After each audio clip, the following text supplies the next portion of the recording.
من أنا من أنا من أنا لولاكم.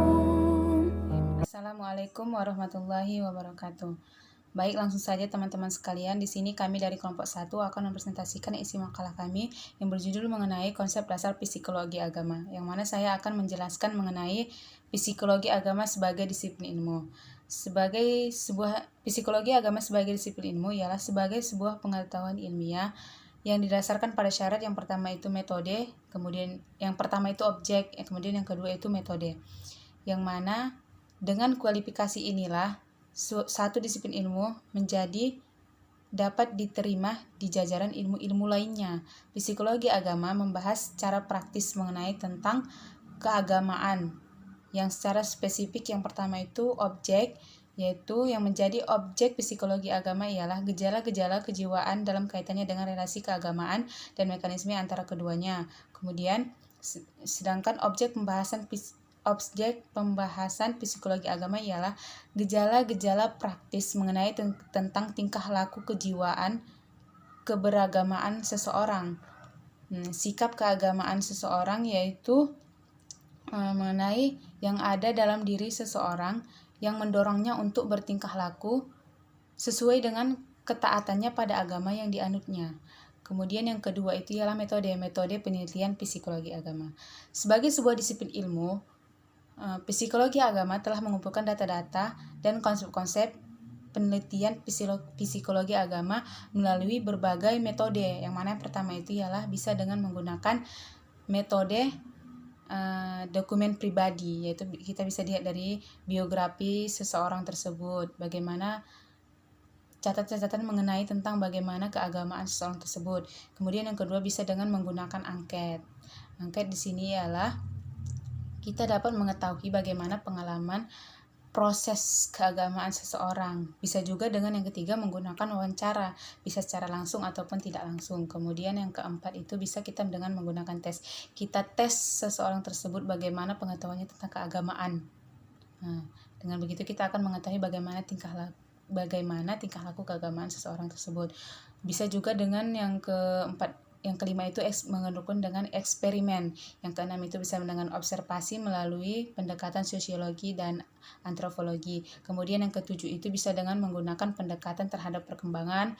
Kemudian yang kedelapan itu bisa dengan menggunakan metode klinis. Metode klinis di sini ialah dengan metode ini digunakan dengan cara klinis, yaitu penyembuhan dengan cara dilakukan menyelaraskan hubungan antara jiwa dan agama. Contohnya itu menggunakan terapi tentang keagamaan sebagai terapi bagi orang-orang yang mengalami tekanan jiwa, yang mengalami neurosis. Kemudian yang kesembilan itu studi kasus. Kemudian yang terakhir itu ialah dengan menggunakan survei. Mungkin itu saja yang dapat saya sampaikan. Jika ada yang kata-kata yang salah, saya mohon maaf. Selanjutnya, jika teman-teman sekalian belum paham, bisa dilihat di makalah yang telah kami kirim. Begitu saja, saya akhiri dengan Assalamualaikum warahmatullahi wabarakatuh. من أنا لولاكم. Assalamualaikum warahmatullahi wabarakatuh. Baiklah, langsung saja saya akan menjelaskan tentang pengertian psikologi agama. Psikologi agama terdiri dari dua kata. Yang pertama psikologi dan yang kedua adalah agama. Psikologi adalah ilmu yang membahas tentang gejala kejiwaan manusia, atau ilmu yang membahas tentang tingkah laku manusia dalam berinteraksi terhadap lingkungannya. Sedangkan agama berkaitan erat dengan keyakinan. Agama adalah aturan atau tata cara bertingkah laku, berperasaan, dan berkeyakinan secara khusus, terlebih berhubungan kepada Tuhannya. Islam memandang agama sebagai suatu ajaran yang diturunkan oleh Allah Subhanahu wa Ta'ala kepada manusia agar manusia itu sendiri menyembahnya. Wa ma khalaqtul jinna wal insa illa liya'budun. Al-Jariyah ayat 56. Menurut Harun Nasution, definisi agama terdiri dari beberapa asal kata. Yang pertama ad-din, yang kedua ada religi, dan yang ketiga adalah agama. Ad-din dalam bahasa Semit adalah undang-undang atau hukum. Sedangkan dalam bahasa Arab artinya menundukkan, menguasai, kebiasaan, patuh, utang, dan sebagainya. Sedangkan religi mengandung makna mengumpulkan dan membaca atau mengikat religier.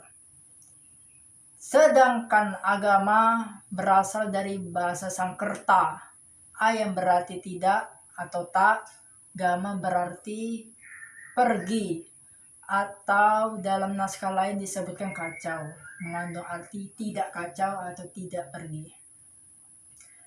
Mengenai definisi pengertian psikologi agama itu sendiri, terdapat beberapa tokoh, antara lain adalah Zaki Derajat,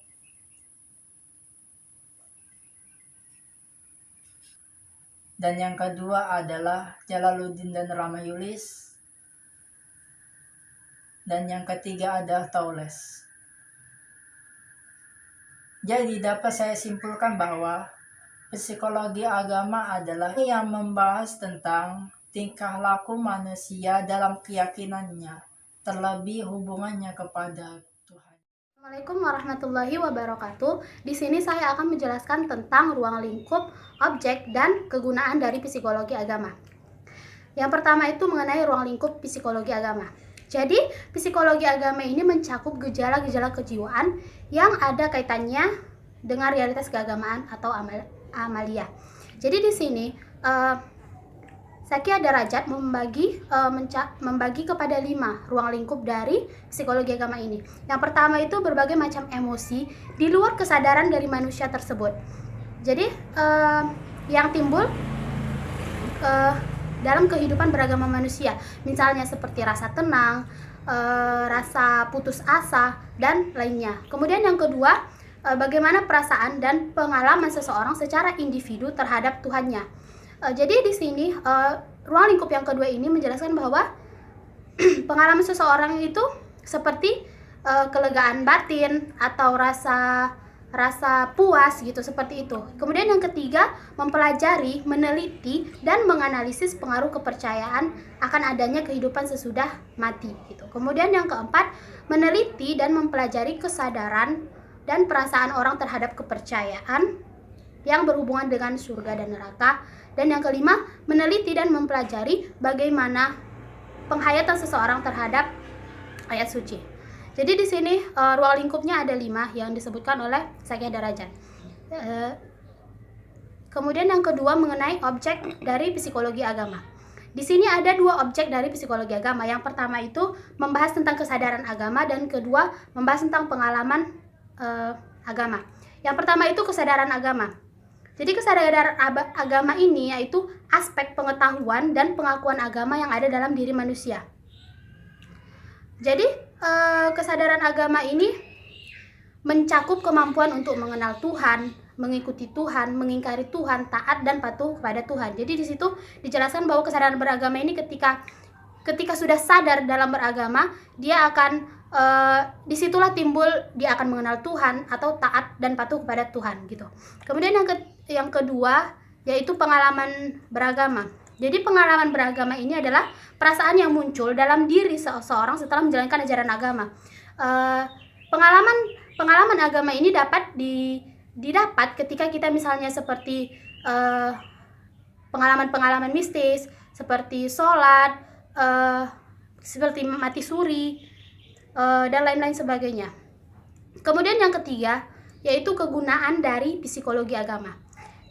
Jadi terdapat beberapa kegunaan dari psikologi agama ini. Yang pertama, memberi sumbangan dalam memecahkan persoalan kehidupan manusia yang berkaitan dengan agama yang dianut individu tersebut. Kemudian yang kedua, pendekatan psikologi agama baik langsung maupun tidak langsung dapat digunakan untuk membangkitkan perasaan dan kesadaran dalam beragama. Misalnya seperti dalam bidang pendidikan gitu kan. Jadi psikologi agama ini dapat difungsikan pada pembinaan moral dan mental peserta didiknya. Kemudian dalam bidang industri misalnya. Jadi dengan adanya psikologi agama ini bisa dapat dicontohkan seperti ceramah agama Islam untuk menyadarkan para buruhnya yang melakukan perbuatan tidak terpuji gitu. Jadi seperti itu. Assalamualaikum warahmatullahi wabarakatuh. Nah, langsung saja teman-teman.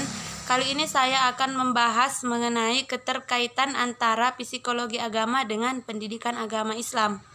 Nah, pendidikan Islam sangat erat kaitannya dengan psikologi agama. Bahkan, psikologi agama juga digunakan sebagai salah satu pendekatan dalam pelaksanaan pendidikan agama Islam.